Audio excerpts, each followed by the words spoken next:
ሰላም እንዴት ናችሁ? ውድ የሊቨርፑል ደጋፊዎች ድምፅ ተከታታዮች በያላችሁበት ሰላማችሁ ይብዛ።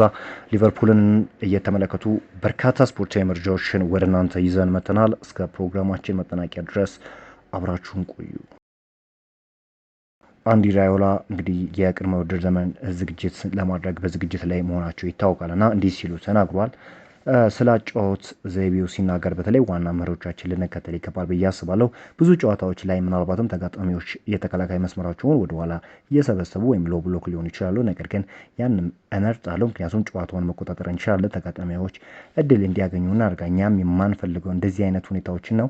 ሌሎች ቡድኖች ያንን አይፈቅዱልንም። እነሱም ጨዋታውን ለመቆጣጠርና በእኛ ሜዳ ክፍል ለመጫወት ይፈልጋል። እኔ ግን በተቃራኒው የሜዳ ክፍል ሆኜ የግብ ዕድሎችን መፍጠር እፈልጋለሁ ሲሉ ተናግሯል። አንዲ ራዮላ በሊቨርፑል ስላለው የስራ ጫና ሲናገር ደግሞ ይህ ለእኔ ትልቅ ፈተናና ትልቅ ለውጥ ነው ብዬ አስባለሁ። በአብዛኛዎቹ ሳምንታት በመሀል ሳምንት ጨዋታ ይኖረናል። ይህ ለተጫዋቾች ትልቅ እድል ነው። እኔም ተጫዋች በነበርኩበት ጊዜ ብዙ ጨዋታዎችን መጫወት ወድ ነበር ብሏል። ይህም ብዙ ተጫዋቾችን ለመጠቀም እድል ይሰጣል።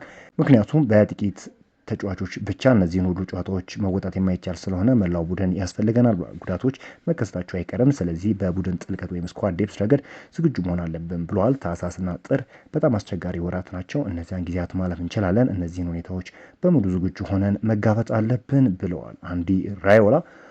አንዲ ራዮላ ስለ ቡድን ስላደረገው የመጀመሪያ ግምገማ ሲናገር ከተጫዋችና ከቡድን አባላት ጋር ተነጋግረናል። በጥሩ ሁኔታ እየሰራንባቸው ስላሉ ነገሮችና በተለይም መንገድ ማድረግ ስለምንፈልጋቸው ነገሮች ተወያይተናል። ለተጫዋቾች በምንጠይቀው የአጨዋወት ስልት ዙሪያ ምን እንደምንፈልግ ስለሚያውቁ የለኔ ትልቅ ጥቅም አለው ብለዋል። ተጫዋቾች የት ቦታ ምቾት እንደሚሰማቸው ጠይቃለሁ። ይህ ደግሞ እነሱ በተሻለ መንገድ ለመረዳት ይረዳኛል። ልምምድ ሲሰሩ መለከታለሁ። በቅድመ ውድድር ዝግጅት ወቅት አንዳንድ ፈተናዎች እያደረገን ከዚያም በእነዚያ ውጤቶች ላይ በመመስረት ውሳኔዎችን ወስናለሁ ሲል ነው የተናገረው። ለደጋፊዎች የሚኮሩበትን ቡድን መገንባት ፈልጋለሁ። እግር ኳስ በተለይም ሊቨርፑል ከደጋፊዎች ጋር ጠንካራ ትስስር መፍጠር ይጠይቃል። ባለፈው ወቅት ኬዛ ጎል ሲያስቆጠር የአንፊልድ ድባብ ከተቃራኒ ወገን ሆኜ ተሰምቶኛል። ይህንን ስሜት ከኛ ጋር ማየት እፈልጋለሁ ብሏል። ይህንን ማሳካት የሚጀምረው ከኛ ነው ሲል ነው የተናገረው። ጠንክረን የምንሰራ ኃይለኛና ተዋጊ ቡድን መሆን አለብን። ደጋፊዎችም ከዚህ ቡድን ጋር እንዲተሳሰሩና በኩራት እንዲያደርጉት እፈልጋለሁ ሲሉ ተናግሯል። ሊቨርፑል እንግዲህ የቅድመ ውድድር ዝግጅቱን በይፋ ይጀምራልና አዲሱ የሊቨርፑል አሰልጣኝ አንዲ ራዮላ እንግዲህ በቅርቡ የመጀመሪያ የሆነውን ጋዜጣዊ መግለጫቸውንም እንደሰጡ ይታወቃል።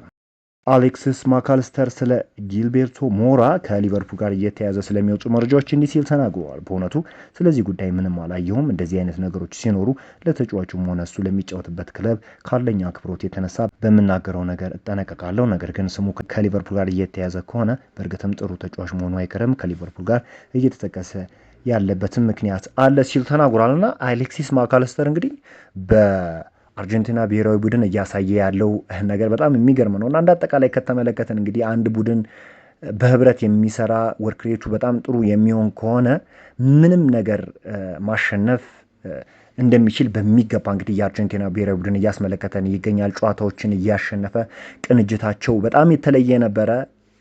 11ዱም አንድ ሆኖ ነው የሚጫወቱት እንዳጠቃላይ ሲታይ ማለት ነው። ምክንያቱም ከፍተኛ የሆነ መግባባት አለ በመሃላቸውና በተጫዋቾች መካከል መግባባት ካለ ደግሞ ምንም የማይቻል ነገር እንደሌለ ማየት እንችላለን። ብዙዎች እንግዲህ ከተመለከታችሁ የተጫዋች ኳሊቲን ብቻ የሚያዩበት ሁኔታ አለ። ነገር ግን የተጫዋች ኳሊቲ በሚገባ ያስፈልጋል። ይሄ ጥያቄ የሌለው ጉዳይ ነው።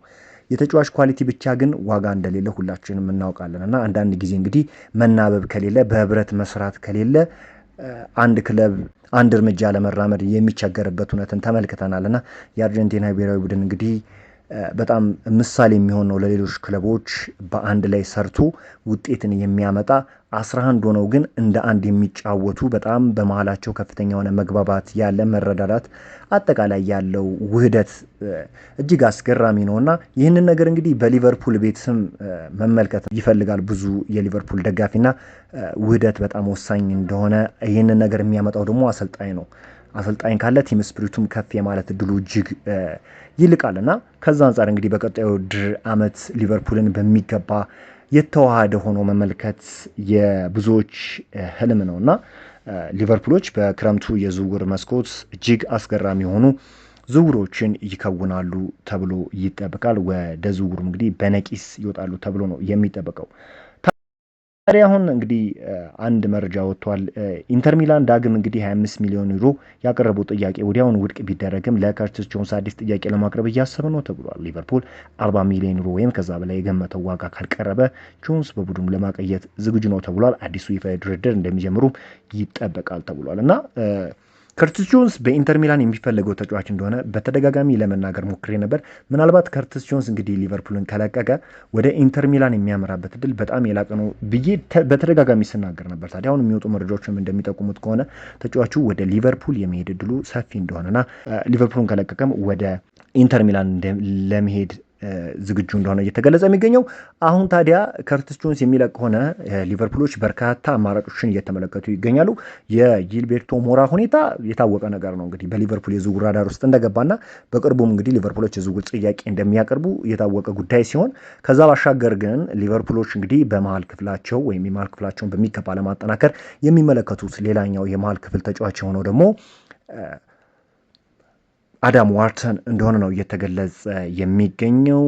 ከአይኪ ረገድ የማይታማ በፕሪሚየር ሊግ በቂ የሆነ ልምድ ያለው በዲፕ ሮል እንዲሁም በሴንትራል ሚድፊልድ ቦታ ላይ መጫወት የሚችል ተጫዋች እንደሆነ ይታወቃልና አንድ ክለብ ደግሞ እንደዚህ አይነት ኳሊቲ ያላቸውን እንደዚህ አይነት ብስለት ያላቸውን ተጫዋቾች ሲያካትት ምን ያህል ለውጥ እንደሚያመጣ ሁላችንም እናውቃለን እና በፓስ ረገድ እንግዲህ በጣም ጥሩ የሚባል ኪፓሶች ያሉ ተደጋጋሚ የሆኑ መስመር ሰንጣቂ ኳሶችን የሚያደርግ ተጫዋች እንደሆነ ይታወቃል እና እንደዚህ አይነት ተጫዋቾች ደግሞ ያስፈልጉታል። ሊቨርፑል ሞር እንግዲህ የጎል ዕድሎችን መፍጠር ላይ ብዙ የማይታማ እንደሆነ ይታወቃል። የአንዲ ራዮላ ጨዋታ እንደዚህ አይነት ተጫዋቾች ደግሞ ሲኖሩ ሞር ለክለቡ በጣም የሚኖረው ሚና የላቀ ነው ተብሎ ይጠበቃል። በቦርንማውዝ ቤት በሚገባ ብቃታቸውን ማስመልከት የቻሉት አንዲ ራዮላ በሊቨርፑል ቤትስ ይህንን ነገር ይደግሙት የሆነው የሚለው ነገር የብዙዎች ጉጉት ነው። ከዛ ባሻገር እንግዲህ ሌላ መረጃም ላጋራችሁ። እንግዲህ ሁጎ ኤኪቲኬ ከዓለም ዋንጫ ውጭ ስለመሆኑ እንዲህ ሲል ተናግሯል። በእርግጥም ከነሱ ጋር እገናኛለሁ፣ ግን ብዙ አይደለም። እነሱ በውድድሩ ላይ ተጠምደዋል፣ እኔ ደግሞ በማገገሜ ላይ ነኝ ብለዋል። እዚያ መገኘት እፈልግ ነበር፣ ግን ህይወት እንዲህ ናት ብለዋል። አሁን ባለሁበት ሁኔታ ነኝ። አንዳንድ ጊዜም ሁሉም ሰው እንዲህ ያሉ ነገሮችን መቀበል ይኖርበታል። ይህኔ ፈተና ነው፣ ተቀብዬዋለሁ። ለእሱም ደስተኛ ነኝ። ወደ ፍጻሜው እንዲደርሱ ዋንጫውንም እንዲያሸንፉና ወደ ፈረንሳይ እንዲያመጡት ተስፋ አደርጋለሁ ሲል ይህ ወጣት ተጫዋች ተናግሯል። ከዛ ባሻገር ዶሚኒክ ሶቦዝላይንም እንዲህ ሲል ነው የተናገረው። እኔ በራሴ ትልቅ እምነት አለኝ። ሰዎች አታሳካም በሚለኝ ቁጥር እነሱን በስኬት ማሳሳት የበለጠ ያነሳሳኛል። ለዚህ ነው ቤታቸው ሶፋ ላይ ተቀምጠው ስለ እኔ የማይረባ ነገር ለሚናገሩ ሰዎች ፍቅር የለኝም ሲል ታታሪውና ለሊቨርፑል እጅግ ድንቅ ብቃቱን እያስመለከተ የሚገኘው ዶሚኒክ ሶቦዝላይ ነው የተናገረው። ስለ ሊቨርፑል ይህንን ካልኳችሁ እንግዲህ አርሰናልን በተመለከተም እንግዲህ መረጃ ላደርሳችሁ። እንግዲህ በዚህ ቻናል እንግዲህ ስለ ሁሉም ክለቦች መረጃ የማደርሳችሁናል እና አርሰናልን በተመለከተ መረጃ ላደርሳችሁ። አርሰናል እንግዲህ በተለይም ሁሊያን አልቫሬዝ ዝውውር ላይ በጣም ጠንካራ ስራን እየሰራ ይገኛል። አትሌቲኮ ማድሪድ እንግዲህ ለሁሊያን አልቫሬዝ ወኪሎች በዚህ ክረምት ወደ አርሰናል የሚደረግ ዝውውርን ለመፍቀድ ዝግጁ መሆናቸው በግልጽ አሳውቋል። ሆኖም አትሌቲኮ ማድሪድ፣ ባርሴሎናም ሆነ የከተማ ተቀናቃኛቸው ሪያል ማድሪድ በዚህ ዝውውር መካተት ፈጽሞ የለባቸውም ብለው ያምናሉና ይህ ተጫዋች እንግዲህ በጣም ኳሊቲ ያለው ተጫዋች እንደሆነ ይታወቃል። በተለይም ለአርሰናል ያጫወት ዘይቤ በጣም ወሳኝ እንደሆነ ሁላችንም እናውቃለን። እኔ እንዲሁም አርሰናል በመጀመሪያ ይፈጽመዋል ብዬ የገመትኩት ዝውውር በነገራችን ላይ ይህ ዝውውር ነበርና የአርጀንቲና ተጫዋች በአርጀንቲና ብሔራዊ ቡድንም እየሰራ ያለው ተጋድሎ ሁላችንም ማስተዋል ችለናል። በአትሌቲኮ ማድሪድም በሚገባ ብቃቱን ማሳየት የሚችል ፍሪኪኮችን ቴክ ማድረግ የሚችል ኃላፊነትን መቀበል የሚችል ተጫዋች እንደሆነ እናውቃለን። ታዲያ ከዛ አንጻር ወደ አርሰናል ቢመጣ የሚሰጠው ግልጋሎት እጅግ የላቀ ነው የሚል እምነት ነው ያለኝ። አርሰናሎችም እንግዲህ በተጫዋቹ ዙሪያ እየሰሩ እንደሆነ እየተገለጸ ይገኛል። መጀመሪያ አርሰናል እንግዲህ የሚሰሩት ስራ ምንድን ነው? ተጫዋቾችን መልቀቅ ነው እና አሁን ከዋኔሪ ወይም ለዋኔሪ የሚመጡ ጥያቄዎችን አርሰናሎች ለመቀበል ዝግጁ እንደሆኑ፣ ግን ጥያቄዎቹ ተገቢ ናቸው የሚል ወይም ተገቢ ናቸው የሚለውን ነገር ሊያጤኑበት ይችላሉ። ተገቢ ያልሆነ ጥያቄን መቀበል ፍላጎት የላቸውም እና አርሰናል እንግዲህ በሽያጭ ላይ የሚታማ ክለብ ነው። የምዕራብ ለንደኑን ክለብ ቼልሲ ብንመለከት በዚህ ነገር አይታማም።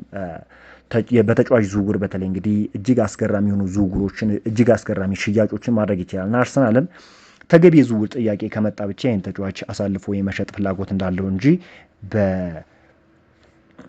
ተገቢ ባልሆነ የዝውውር ሂሳብ ተጫዋቹን የመሸጥ እንደሌለው ነው እየተገለጸ የሚገኘው።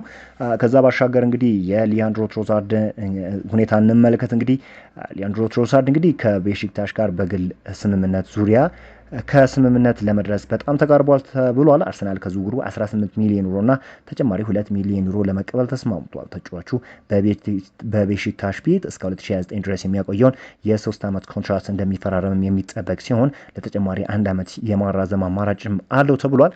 ዘ አትሌቲክ እንደዘገበው ከሆነ የዚህ ተጫዋች መዳረሻ ቤሺክታሽ እንደሆነና ስሙ በተደጋጋሚ እንግዲህ ከቱርኩ ክለብ ጋር ሲያያዝ ነበር። መዳረሻውም ቤሺክታሽ ሆነ ይሆናል ተብሎ ይጠበቃል። የሊያንድሮ ትሮሳርድን ነገር ሁላችንም እናውቃለን። ለቲሙ በተለይ በስኳድ ዴፕዝ አንጻር ሲሰጥ የነበረው ነገር እጅግ አስገራሚ ነው እና አርሰናል እንግዲህ የፕሪሚየር ሊጉን ዋንጫ ከፍ አድርጎ እንዲስምም እንግዲህ ጉልህ ሚናን መጫወት የቻለ ተጫዋች እንደሆነ ይታወቃልና እንደዚህ አይነት ተጫዋቾች ደግሞ በክለብ ውስጥ የሚሰጡት አስተዋጽኦ እጅግ እየላቀ መሆኑን የቅርብ ጊዜ ወይም የአደባባይ ሀቅ እንደሆነ እናውቃለን እና ታዲያ አሁን አርሰናሎች ይህንን ተጫዋች ቱርኩ ክለብ የመሸጥ ሀሳብ አላቸው። ነገር ግን ተገቢ በሆነ ዋጋ አርሰናሎች ተጫዋቹን የመሸጥ ፍላጎት ነው እንጂ ያላቸው ተገቢ ባልሆነ ዋጋ የትኛውንም ተጫዋች የመልቀቅ ሀሳብ የላቸውም። ሌላኛው የጉማሬሽ ተወካዮች እንግዲህ በኒውካስትል ላይ ጫና እያደረጉ ነው ተብሏል። ቻምፒዮንስ ሊግ የሚሳተፈውና ለሊጉ ዋንጫ በሚወዳደር ክለብ እንዲሸጥ ለማስማማት ነው። እንግዲህ ጉማሬሽ ለኒውካስትል ያለውን ሁሉ እንደሰጠና አሁን አዲስ ተሞክሮ ለመጀመር ጊዜው እንደደረሰ አጥብቀው ይናገራሉ ብሏል። ነገር ግን ይህ አመለካከት ጉማሬሽ ለክለቡ ያለውን ጠቀሜታ ከግምት አያስገባም። ምንም እንኳን ጉማሬሽ ስምምነቱን ለማጠናቀቅ ቢፈልግ ለኒውካስትል ወደ ፕሪሚየር ሊግ ሻምፒዮኖቹ የመዘዋወር እድልን ለመመርመር ያለውን ፍላጎት ቢገልጽም ክለቡ እሱን ለማቆየት ያለውን ፍላጎት ይረዳል፣ እንዲሁም አቋማቸውን ያከብራል። እንዲሁ አርሰናል ለኒውካስትል የሚገምተውን የሚጠጋ ዋጋ ካላቀረበ በስተቀር ለመልቀቅ ፈቃደኛ አይሆንም ተብሏል። እስካሁን ድረስ ጉማሬሽ ይህን እንዳልተካተተ ያውቃል እና በዚህ ወር መጨረሻም ለአዲሱ የውድድር ዘመን የመሰናዶ ልምምድ እንዲመለስ ታቅዷል ተብሏል እና ብሩኖ ጉማሬሽ ወደ አርሰናል የማይቀር ዝውውር እንደሆነ ፍንትው አድርጎ የሚያሳዩ መረጃዎች እየወጡ ይገኛሉ። ይህ ብራዚላዊ ተጫዋች በብራዚል ብሔራዊ ቡድን እንግዲህ በጣም ወሳኝ የሆነ ፍጹም ቅጣት ምት ከመሳቱ ውጪ በብራዚል ብሔራዊ ቡድን ቤት እንዲሁ በተለይ ብራዚል የጃፓን ብሔራዊ ቡድን ስታሸነፍ እንግዲህ የአንበሳውን ድርሻ መጫወት የቻለው እንግዲህ ይህ ተጫዋች እንደሆነ ይታወቃል። እንደዚህ አይነት ኳሊቲ ያላቸው ተጫዋቾች ደግሞ አርሰናል ያስፈልገዋል። በፕሪሚየር ሊግ በሎ ብሎክ የሚጫወቱ መከላከልን ቅድሚያ ሰጠው የሚመጡ ክለቦች እንደዚህ አይነት የፈጠራ ክህሎቱ ከፍ ያለ ላቅ ያለ ተጫዋች ያስፈልጋልና በአርሰናል ቤት እንግዲህ ይሄ ተጫዋች እንግዲህ በተለይም በክረምቱ የዝውውር መስኮት የመጀመሪያ ፈራሚ ይሆናል ተብሎ ነው የሚጠበቀው። ነገር ግን አርሰናሎች አሁንም ቢሆን ሽያጮችን ያደርጋሉ ተብሎ ይጠበቃል። በዛሬው ዕለት እንግዲህ በርካታ መረጃዎችን በርካታ ርዕሰ ጉዳዮችን ማየት መመልከት ችለናል። ሀሳብ አስተያየታችሁን በኮመንት ሴክሽን ላይ ያስቀምጡልኝ። በዛሬው ዕለት እንግዲህ የነበሩት መረጃዎች እንግዲህ ይመስላሉ። በአዳዲስ ስፖርታዊ መረጃዎች እስክንገናኝ መልካም ሁሉ ተመኘው። ቻናሉን ሰብስክራይብ፣ ቪዲዮ ላይክ በማድረግ ለብዙ ሰዎች ያድርሱት። አብራችሁን ስለቆያችሁ ከልብ እናመሰግናለን።